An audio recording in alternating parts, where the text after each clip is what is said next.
Hello' everyone, আপোনালোক সকলোকে স্বাগতম জনাইছোঁ আছাম জিকে ইউটিউব চেনেলৰ আন এটা নতুন ভিডিঅ'লৈ। আজিৰ এই ভিডিঅ'টোত আমি অসম পুলিচৰ লিখিত পৰীক্ষাৰ বাবে সহায়ক হোৱাকৈ কেইটামান অতি গুৰুত্বপূৰ্ণ কুৱেশ্যন এনচাৰ লৈ আহিছোঁ। গতিকে ভিডিঅ'টো স্কিপ নকৰি সম্পূৰ্ণলৈকে চাব আৰু আপোনালোকে কিমানটা কুৱেশ্যন শুদ্ধ কৰিব পাৰিছে কমেণ্ট বক্সত জনাব। তেনেহ'লে বলকচোন আজিৰ এই ভিডিঅ'টো আৰম্ভ কৰোঁ। আজিৰ আমাৰ ফাৰ্ষ্ট কুৱেশ্যনটো সুধিছে, অসমৰ কিমানখন জিলাই আন্তৰ্জাতিক সীমাৰেখাৰ সৈতে সীমা ভাগ কৰে? এই প্ৰশ্নৰ ৰাইট এনচাৰটো হৈছে অপশ্যন ডি 8খন। অসমৰ 8খন জিলাই আন্তৰ্জাতিক সীমাৰেখাৰ সৈতে সীমা ভাগ কৰে।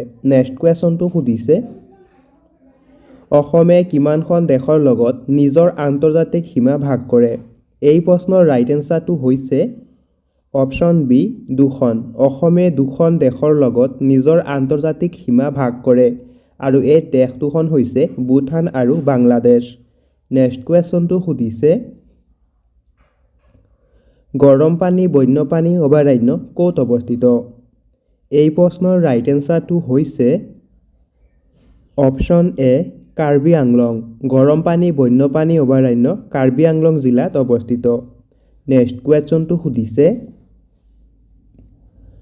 শৰাইঘাটৰ যুদ্ধৰ স্মৃতি উদ্যান ক'ত আছে? এই প্ৰশ্নৰ ৰাইট এনচাৰটো হৈছে অপশ্যন বি কামৰূপ জিলাৰ আগিয়াতুৰিত। নেক্সট কুৱেশ্যনটো সুধিছে, তলৰ কোনখন জিলা ব্ৰহ্মপুত্ৰৰ উত্তৰ আৰু দক্ষিণ পাৰ আগুৰি আছে? এই প্ৰশ্নৰ ৰাইট এনচাৰটো হৈছে ৰাইট এনচাৰ হৈছে অপশ্যন বি যোৰহাট। যোৰহাট জিলাখনে ব্ৰহ্মপুত্ৰৰ উত্তৰ আৰু দক্ষিণ পাৰ আগুৰি আছে। নেক্সট কুৱেশ্যনটো সুধিছে, কোনখন নৈৰ পাৰত হিন্দুসকলৰ পবিত্ৰ স্থান হৰিদ্বাৰ অৱস্থিত? এই প্ৰশ্নৰ ৰাইট এনচাৰটো হৈছে অপশ্যন এ গংগা নদী। গংগা নদীৰ পাৰত হিন্দুসকলৰ পবিত্ৰ স্থান হৰিদ্বাৰ অৱস্থিত। নেক্সট কুৱেশ্যন, কোনটো ৰাষ্ট্ৰীয় ঘাইপথত নামদাঙৰ শিলৰ সাঁকো অৱস্থিত? কোনটো ৰাষ্ট্ৰীয় ঘাইপথৰ নামদাঙৰ শিলৰ সাঁকো অৱস্থিত সুধিছে। এই প্ৰশ্নৰ ৰাইট এনচাৰ হৈছে অপশ্যন বি 37 নম্বৰ ৰাষ্ট্ৰীয় ঘাইপথত। 37 নম্বৰ ৰাষ্ট্ৰীয় ঘাইপথত নামদাঙৰ শিলৰ সাঁকো অৱস্থিত। নেক্সট কুৱেশ্যনটো সুধিছে, জ্যোতি চিত্ৰবন ক'ত অৱস্থিত? জ্যোতি চিত্ৰবন ক'ত অৱস্থিত সুধিছে। ইয়াৰ ৰাইট এনচাৰটো হৈছে অপশ্যন ডি গুৱাহাটী। জ্যোতি চিত্ৰবন গুৱাহাটীত অৱস্থিত। নেক্সট কুৱেশ্যন, বৰদলৈ ট্ৰফী কোনবিধ খেলৰ লগত জড়িত? বৰদলৈ ট্ৰফী কোনবিধ খেলৰ লগত জড়িত সুধিছে। ইয়াৰ ৰাইট এনচাৰ হৈছে option B football. Bordoloi trophy football খেলৰ লগত জড়িত। নেক্সট কুৱেশ্যনটো সুধিছে, সুৰমা নদী অসমৰ কোনখন বিখ্যাত নদীৰ আন এটা নাম? এই প্ৰশ্নৰ ৰাইট এনচাৰটো হৈছে অপশ্যন বি বৰাক। সুৰমা নদী অসমৰ বৰাক নদীৰ আন এটা নাম। নেক্সট কুৱেশ্যন, নগা পাহাৰৰ পৰা কাৰ্বি মালভূমিক কোনখন নদীয়ে বিচ্ছিন্ন কৰিছে? এই প্ৰশ্নৰ ৰাইট এনচাৰটো হৈছে অপশ্যন এ ধনশিৰি নদী। নগা পাহাৰৰ পৰা কাৰ্বি মালভূমিক ধনশিৰি নদীয়ে বিচ্ছিন্ন কৰিছে। নেক্সট কুৱেশ্যনটো সুধিছে, বৰ্তমান অসমৰ সৰ্বাধিক জনবসতিপূৰ্ণ জিলা কোনখন? এই প্ৰশ্নৰ ৰাইট এনচাৰটো হৈছে অপশ্যন চি নগাঁও। বৰ্তমান অসমৰ সৰ্বাধিক জনবসতিপূৰ্ণ জিলাখনৰ নাম হৈছে নগাঁও জিলা। নেক্সট কুৱেশ্যনটো সুধিছে, কাৰেংঘৰ লিগিৰী নাটকখন কোনে লিখিছিল? কাৰেংঘৰ লিগিৰী নাটকখন কোনে লিখিছিল সুধিছে। এই প্ৰশ্নৰ ৰাইট এনচাৰ হৈছে অপশ্যন এ জ্যোতিপ্ৰসাদ আগৰৱালা। কাৰেংঘৰ লিগিৰী নাটকখন জ্যোতিপ্ৰসাদ আগৰৱালাই লিখিছিল। নেক্সট কুৱেশ্যন, লক্ষদ্বীপ ক'ত অৱস্থিত? লক্ষদ্বীপ ক'ত অৱস্থিত সুধিছে। এই প্ৰশ্নৰ ৰাইট এনচাৰ হৈছে অপশ্যন এ আৰৱ সাগৰ। লক্ষদ্বীপ আৰৱ সাগৰত অৱস্থিত। নেক্সট কুৱেশ্যনটো সুধিছে, বৰ্মন বংশৰ প্ৰতিষ্ঠাপক কোন আছিল? বৰ্মন বংশৰ প্ৰতিষ্ঠাপক কোন সুধিছে। ইয়াৰ ৰাইট এনচাৰটো হৈছে অপশ্যন ডি পুষ্য বৰ্মন। বৰ্মন বংশৰ প্ৰতিষ্ঠাপক হৈছে পুষ্য বৰ্মন। নেক্সট কুৱেশ্যন, ভাৰতীয় জাতীয় সংগীতটো সম্পূৰ্ণকৈ গোৱাৰ সময় কিমান? এই প্ৰশ্নৰ ৰাইট এনচাৰটো হৈছে অপশ্যন চি 52 ছেকেণ্ড।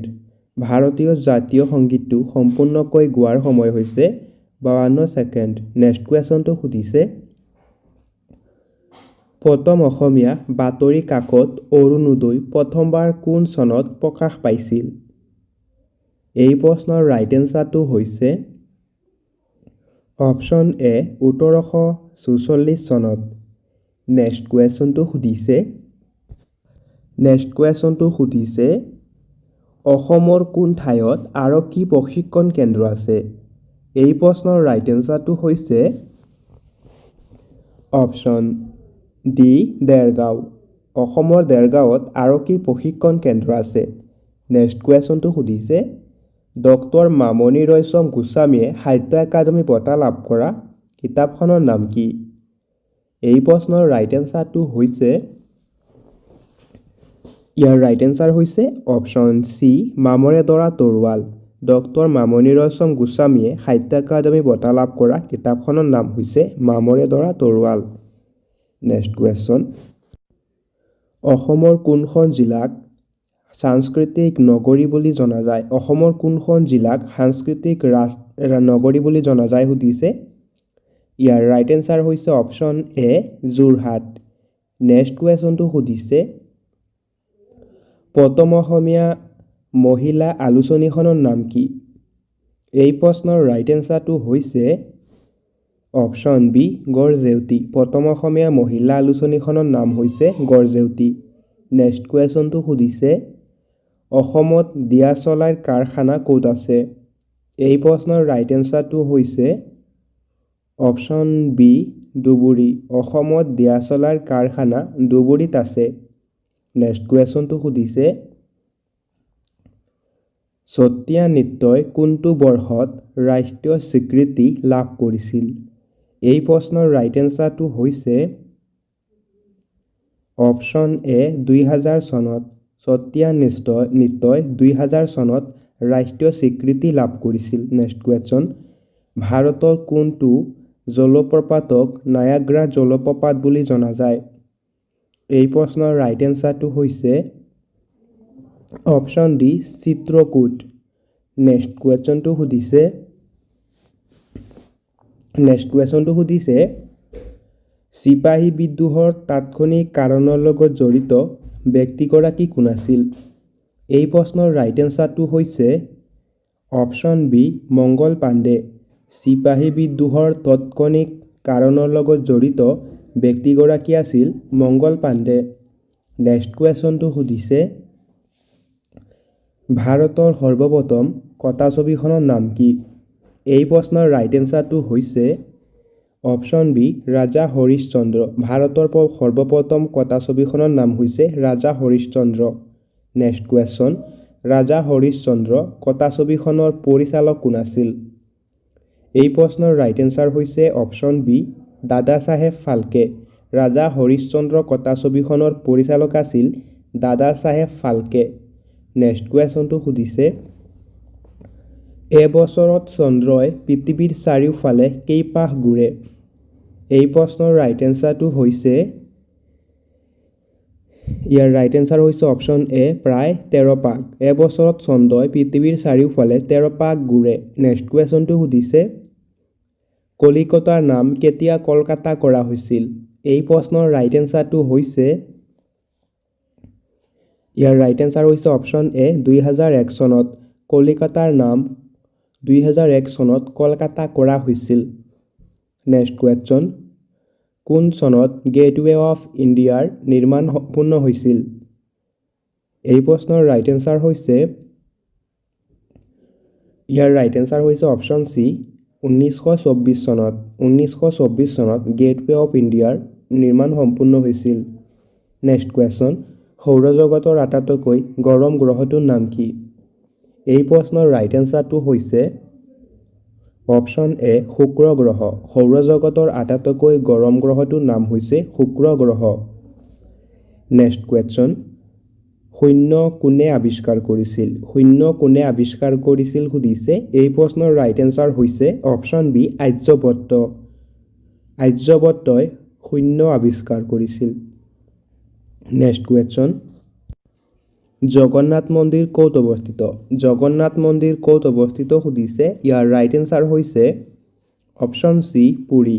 জগন্নাথ মন্দিৰ উৰিষ্যা ৰাজ্যৰ পুৰীত অৱস্থিত। নেক্সট কুৱেশ্যনটো সুধিছে বাহ নৃত্য ভাৰতৰ কোনখন ৰাজ্যৰ বিখ্যাত নৃত্য? এই প্ৰশ্নৰ ৰাইট এনচাৰটো হৈছে ইয়াৰ ৰাইট এনচাৰ হৈছে অপশ্যন বি মিজোৰাম। বাহ নৃত্য ভাৰতৰ মিজোৰাম ৰাজ্যৰ এটা বিখ্যাত নৃত্য। Next question. এলিফেণ্টাৰ গুহাবোৰ ক'ত অৱস্থিত?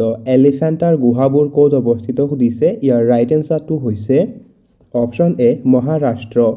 এলিফেণ্টাৰ গুহাবোৰ মহাৰাষ্ট্ৰত অৱস্থিত। Next question. নটৰাজ মন্দিৰ ক'ত অৱস্থিত? নটৰাজ মন্দিৰ ক'ত অৱস্থিত সুধিছে। ইয়াৰ ৰাইট এনচাৰটো হৈছে অপশ্যন ডি তামিলনাডু। নটৰাজ মন্দিৰ তামিলনাডুত অৱস্থিত। নেক্সট কুৱেশ্যনটো সুধিছে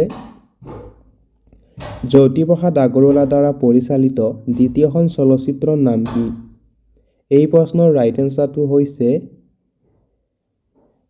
অপশ্যন বি ইন্দ্ৰমালতী। জ্যোতিপ্ৰসাদ আগৰৱালাৰ দ্বাৰা পৰিচালিত দ্বিতীয়খন চলচ্চিত্ৰৰ নাম হৈছে ইন্দ্ৰমালতী আৰু প্ৰথমখন হৈছে জয়মতী।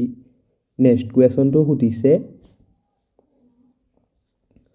কোনে শকুন্তলা নামৰ অসমীয়া চলচ্চিত্ৰখন পৰিচালনা কৰিছিল? কোনে শকুন্তলা নামৰ অসমীয়া চলচ্চিত্ৰখন পৰিচালনা কৰিছিল সুধিছে। ইয়াৰ ৰাইট এনচাৰ হৈছে option B doctor Bhupen Hazarika. Doctor Bhupen হাজৰিকাই শকুন্তলা নামৰ অসমীয়া চলচ্চিত্ৰখন পৰিচালনা কৰিছিল। নেক্সট কুৱেশ্যনটো সুধিছে অসমৰ সৰ্বাধিক বনাঞ্চল থকা জিলা কোনখন? অসমৰ সৰ্বাধিক বনাঞ্চল থকা জিলা কোনখন সুধিছে। এই প্ৰশ্নৰ ৰাইট এনচাৰটো হৈছে অপশ্যন এ কাৰ্বি আংলং। অসমৰ সৰ্বাধিক বনাঞ্চল থকা জিলাখন হৈছে কাৰ্বি আংলং জিলা। Next question. প্ৰথম অসমীয়া দৈনিক বাতৰি কাকতখনৰ নাম কি? এই প্ৰশ্নৰ ৰাইট এনচাৰটো হৈছে অপশ্যন ডি দৈনিক বাতৰি। প্ৰথম অসমীয়া দৈনিক বাতৰি কাকতখনৰ নাম হৈছে দৈনিক বাতৰি। নেক্সট কুৱেশ্যনটো সুধিছে অসমৰ কোনগৰাকী কবিক সুগন্ধি পখিলাৰ কবি বুলি জনা যায়? এই প্ৰশ্নৰ ৰাইট এনচাৰটো হৈছে ইয়াৰ ৰাইট এনচাৰ হৈছে অপশ্যন এ হীৰেণ ভট্টাচাৰ্য। হীৰেণ ভট্টাচাৰ্যক সুগন্ধি পখিলাৰ কবি বুলি জনা যায়। নেক্সট কুৱেশ্যনটো সুধিছে গৌৰীপুৰৰ জমিদাৰী কাৰ নেতৃত্বত আৰম্ভ হৈছিল? এই প্ৰশ্নৰ ৰাইট এনচাৰটো হৈছে অপশ্যন ডি গোবিন্দ পাত্ৰ। নেক্সট কুৱেশ্যনটো সুধিছে গৌৰীপুৰৰ জমিদাৰীৰ শেষৰজন জমিদাৰ কোন আছিল? এই প্ৰশ্নৰ ৰাইট এনচাৰটো হৈছে অপশ্যন এ প্ৰভাত চন্দ্ৰ বৰুৱা। গৌৰীপুৰৰ জমিদাৰীৰ শেষৰজন জমিদাৰ আছিল প্ৰভাত চন্দ্ৰ বৰুৱা। নেক্সট কুৱেশ্যনটো সুধিছে উত্তৰ পূৰ্বাঞ্চলৰ শুকান মাছৰ ব্যৱসায়ৰ মুখ্য কেন্দ্ৰ ক'ত অৱস্থিত? এই প্ৰশ্নৰ ৰাইট এনচাৰটো হৈছে অপশ্যন বি জাগিৰোড।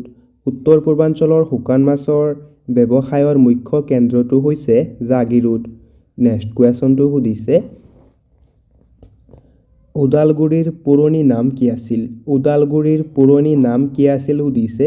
এই প্ৰশ্নৰ ৰাইট এনচাৰটো হৈছে অপশ্যন বি খৰিয়াপাৰা। ওদালগুৰিৰ পুৰণি নাম আছিল খৰিয়াপাৰা। নেক্সট কুৱেশ্যন অসমত কেতিয়া দাস প্ৰথাৰ নিষিদ্ধকৰণ কৰা হৈছিল? এই প্ৰশ্নৰ ৰাইট এনচাৰটো হৈছে অপশ্যন ডি ১৮৪৩ চনত। ১৮৪৩ চনত অসমত দাস প্ৰথাৰ প্ৰৱৰ্তাৰ নিষিদ্ধকৰণ কৰা হৈছিল। নেক্সট কুৱেশ্যন এণ্টাৰ্কটিকালৈ যোৱা প্ৰথমজন অসমীয়া কোন? এণ্টাৰ্কটিকালৈ যোৱা প্ৰথমজন অসমীয়া কোন সুধিছে। ইয়াৰ ৰাইট এনচাৰটো হৈছে অপশ্যন চি ৰাঘৱ চন্দ্ৰ ডেকা। এণ্টাৰ্কটিকালৈ যোৱা প্ৰথমজন অসমীয়া হৈছে ৰাঘৱ চন্দ্ৰ ডেকা। নেক্সট কুৱেশ্যন বৰ্তমান অসমৰ আৰক্ষী সঞ্চালক প্ৰধান কোন? এই প্ৰশ্নৰ ৰাইট এনচাৰটো হৈছে অপশ্যন এ জ্ঞানেন্দ্ৰ প্ৰতাপ সিং বা জি পি সিং। নেক্সট কুৱেশ্যনটো সুধিছে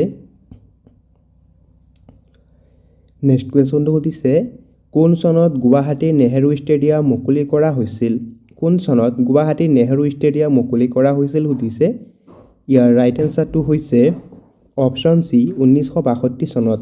1962 চনত গুৱাহাটীৰ নেহেৰু ষ্টেডিয়াম মুকলি কৰা হৈছিল। নেক্সট কুৱেশ্যনটো সুধিছে পাটকাই পৰ্বতক কেনেধৰণৰ পৰ্বত বুলি জনা যায়? এই প্ৰশ্নৰ ৰাইট এনচাৰ হৈছে অপশ্যন চি বংগীল পৰ্বত। পাটকাই পৰ্বতক বংগীল পৰ্বত বুলি জনা যায়।